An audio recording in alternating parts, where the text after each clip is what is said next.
Hello, viewers at home. This is Akinwale Ojomo. I'm welcoming you to Global Culture. And this series we'll be having will be focused on Black History Month. This is the month of February 2012.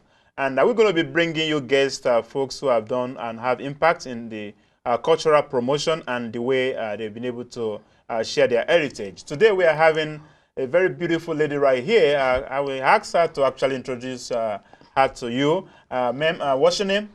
Well, thanks for having me, Akinwale. Welcome. My name is Rosie Peppy Parke, and I'm also known as Ya Jassi. All right, okay. I'm happy you mentioned that. Yes. Ya Jassi. Can you tell our viewers, because name is part of our culture, can you tell our viewers what is the significance of that name? Well, Ya Jassi is a name that I got when I went to Ghana, West Africa in July of 2011. Okay. And I had been to Africa before, but I never really felt that strong connection until I got to Ghana. Oh, wow. Okay. And once I got there, you know, changing my name was just something that I absolutely had to do. So after being given a number of names by people from the Ashanti and Fanti tribe, one gentleman said to me, "Oh my God, you're so wonderful. So I think you should call yourself Jassi." And Jassi means wonderful one. And of course, the Ya means born on a Thursday. Okay, and viewers at home, you have another vocabulary today. Ya Jassi, okay? That is the wonderful one. And again, like we always say in this show, Global Culture, we'd like to share, you know, with you different things around the world about the significance of names, you know, clothing. And we're going to talk about your hair today, by the way. Okay. You know, and even your clothing, since it's a special design. Okay. I'm not sure if your viewers at home can see the special pocket right here. I don't think they can see it. I mean, I'll probably stand later on and show them. But this top was actually done by Sequoia of Heights International. Oh, wow. And she does clothing that are Afrocentric, and they're very fashionable, and she's great. So I'm happy to be wearing her clothes. Oh, wow, interesting. We'll talk more about that. Hopefully we can bring her to our show as well to that do would be some nice. display. You know, we can go ahead and talk about, you know, in terms of your heritage. Can you tell us, our viewers at home, what was your background? Where were you born? And when did you come to the United States? Okay, I was born in Kingston, Jamaica. Okay. Jamaica, West Indies. Yeah, we born and grow for all the Jamaicans who are watching and understand the patois. And I spent most of my life in Jamaica. Okay. I actually just celebrated 9 years of living in the States. Wow, okay. So I came here in 2003. Right. So all of my principles, my upbringing, everything heritage-wise was from back in Jamaica. So I bring with me everything about me that's Jamaican. Jamaica, okay. And so I'm a Yardie girl. Right, great. And for viewers at home as well, can you tell them what has been the experience right here, you know, having lived there most part of your life, and now you are here in a different environment? You know what, to be honest with you, I had been traveling to the States from a very long time, back and forth. Right. So the States was not weird or new for me. However, living in the States was different. Different, right. Because, you know, what's different about it? It's different because of how the people here are versus the people in Jamaica. In Jamaica, we're a very close-knit, family-oriented type of people. We're very hospitable. Right. You know, my neighbor is my friend. I can leave my child with them. I don't have to pay them. They'll take care of them. If I don't have food, I can say, can I get some sugar? Can I get some dinner? And it's no problem. Right. It's a little bit different here, or was when I just came here. And because I was accustomed to that particular culture, coming here in an area where I didn't have family, I really didn't have much friends, everything was kind of like starting over again. Right. But gradually over the years, I've made a lot of friends through business and personal projects, and there's no place like home, by the way. Absolutely. So, you know, this existence would never be anything like living in Jamaica. Okay. But it's not a bad existence. Absolutely. You know, and folks from Jamaica and other parts of the world, not just necessarily the islands, we always think the grass is greener, especially in America. Okay. And in Jamaica, we have a proverb that says, "See me and come live with me are two different things." See me and come live with me. Right. It means that you see something and you have a perception of what you think it might be. Absolutely. But when you're actually in that environment, sometimes you find out that it's not all roses and all kinds of stuff. You have to work very hard, you know, in the States to really Survive. Yeah, Okay. you have to. All right. Okay. At least now you've been surviving. You've been, adding value to, whatever you do. So Yes. tell us more about some of your projects in terms of, I know you have a pep talk. Yes, Which yes. is show, and you've been able to, talk, bring culture to people through, different media. Okay, well, when I came here, I was not doing anything that I'm currently doing now. Okay. For the first 2 years. Oh, wow. And then in 2005 of November, I met another Caribbean person, and we started Caribbean Rhythms. Oh, wow. Okay. So at the time, What's that? It was a monthly networking social for mature professionals. Okay, gotcha. So I felt that I didn't feel a sense of connection. I didn't know a lot of Caribbean people, and I wanted to know more Caribbean people. Right. And together we said, let's do something to bring more Caribbean people out so we can exchange cultural norms and learn from each other. Absolutely. Because people think that because you're a Caribbean person, you know everything. I don't really know the cultural norms of a Trini or a Bajan unless I'm there or they teach me. So, people box us in the same category and think that we're all Caribbean people, so everyone kind of is the same and know each other's cultures. Right. And that wasn't the case. So we started with Caribbean Rhythms, and it was very popular. Okay. We ran that for a few months. After a couple of months, my partner decided to move to Florida, left me on my own. Okay. And so I started Peppy Entertainment and Promotions, and Caribbean Rhythms was a signature event.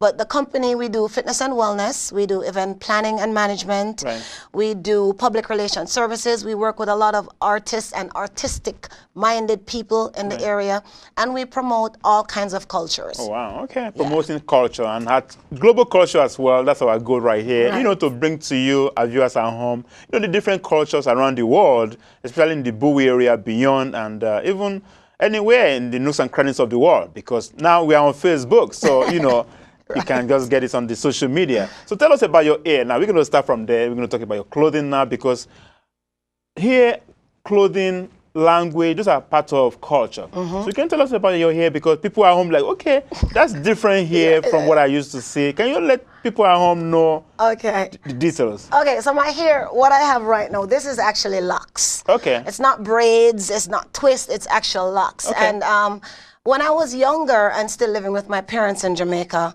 I always wanted to have locks. Okay. And at the time, they were like, no way, no how, you're not going to have locks. Does it have any significance to your belief? To my belief, I just like to live a more natural lifestyle. Okay. So, I've never been a huge fan of chemically processed hair for myself. Okay. I don't have anything against it, but it's just a personal choice. Right. And I'm not a Rastafarian, if people are wondering, but I do live by some of the Rastafarian principles. Okay. So, and for those people at home, what is Rastafarianism? Well, Rastafarianism is a movement and it's a belief in Jamaica. When you think about persons like Peter Tosh, Bob Marley, and the Wailers and those guys, they started this kind of lifestyle, call it livity, where they eat more natural foods, food from the earth, kind of Aita living. They don't believe in cutting their mane, their hair, they grow it wild and wanton, and it stays like that. And they have other stuff that they do as a part of that particular culture. So it doesn't mean that because I have locks, or if you see someone on the street who has locks, that they're a Rastafari. Okay. People have locks, which is a hairstyle these days too, because they like it and because it's been popularized by Little Weezy and other people who are not necessarily Rastas. But personally, I like to claim Rasta as a part of my livity, but I'm not a true Rasta. All right, talking about that, just a few days ago, Bob Marley as well, and he's been remembered. Bob Marley, through his music, has been able to change the world, even years and years after his death. His music is still relevant, just like yesterday. So actually, rest in peace, Rest in peace, Bob Right. Marley. So let's move on, my sister. So now, what is the message for people out there who come in from different culture, and can you just generate some energy in them to go ahead and just share that culture with other people? Well, I would implore people from different cultures that, we can't live in a vacuum. In order for us to learn and grow, we have to make sure we know our history and our culture, where we're coming from, so we can know where we're going, and then we can educate people about our upbringing. But I'm a firm believer in diversity. We live in a diverse society. We have blacks, we have whites, we have Chinese, we have all kinds of races, and we all have to coexist. Absolutely. So it's no point in holding on to just what is is yours and thinking that you're the only race there, you have to kind of conform to other stuff without losing your identity. Right, right. So I would just say be open to other cultures, learn from other cultural norms. You might find something in it that you like. Right. You know, when I went to Africa, in particular Ghana, I picked up a lot of stuff that I felt in the back of my mind was inherently me. Okay, tell us more about that. Oh, yes. So, I'm glad you asked. Okay. I love talking about Ghana. Okay. So I'd gone to Africa before. I was fortunate to go on the Leon Sullivan Foundation journey to Ethiopia and Tanzania back in 2008, I believe. Okay. But I've always been fascinated by Ghana. Wow, okay. You know, Why just is that? when? Why is that? Why about the fascination? Do you know why? Because every time I meet someone from the continent who is from Ghana, Right. I feel a sense of connection, like this person could be my cousin Wow. or my brother. It's really, really strong. And I remember growing up and hearing that if there's any people from Africa who are most similar to Jamaicans, Right. it's normally Ghanaians. Oh, wow. Okay. So my personal experience kind of proved that. But when I went to Ghana, it was just, oh my God, seriously? Oh, wow. Okay. Yeah, I mean, it was mind-blowing.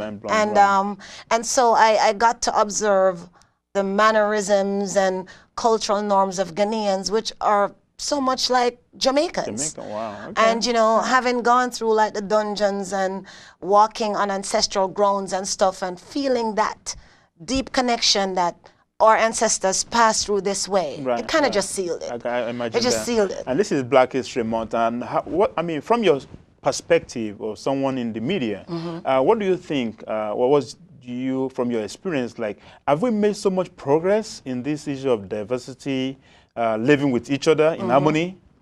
I would not want to say we haven't made progress, because there obviously has been progress. Okay. We've moved from being real slaves to being enslaved to still acting like we're still enslaved when we're not supposed to be. Right. But we have made great strides. And I think that, you know, if you talk about even President Obama, a black person being the president of America, you know, there's a lot of strides that's been happening globally that's really letting us know that, you know, we should not let anyone tell us that we should be judged by the color of our skin.